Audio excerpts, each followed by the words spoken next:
Mercedes chief Toto Wolff admitted the sprint race at the Austrian Grand Prix had less entertainment. F1 are planning to increase the number of sprint qualifying races to 6 next season, and Mercedes chief Toto Wolff is confident that F1 CEO Stefano Domenicali will choose the right locations to stage the extra races. The most recent sprint race took place at the Austrian Grand Prix, but was not as exciting as previous events as the top 4 drivers retained their positions.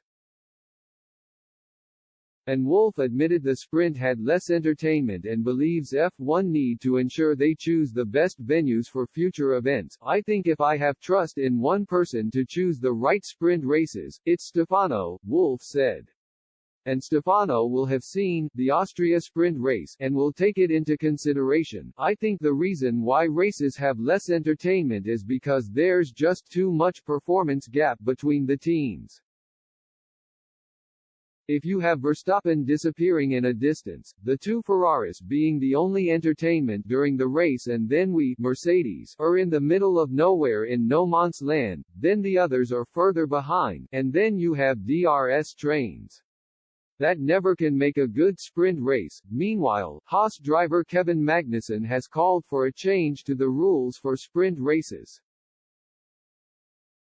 Speaking before the Austrian Grand Prix, Magnussen stated that he believes the current format encourages cautious driving. Imola was my first sprint and we had a good weekend. We scored points in both the sprint and the main race, so it's always nice to have a good first experience, so hopefully we can do the same in Austria, he said.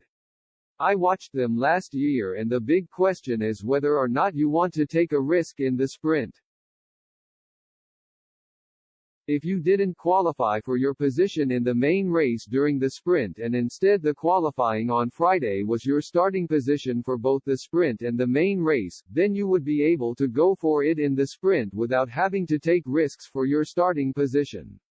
Maybe that could be a solution to make people go for it a bit more in the sprint. Verstappen ultimately won the Austrian Grand Prix, increasing his lead in the driver standings to 208 points. The Dutchman is currently 38 points ahead of Ferrari's Charles Leclerc in second.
There's no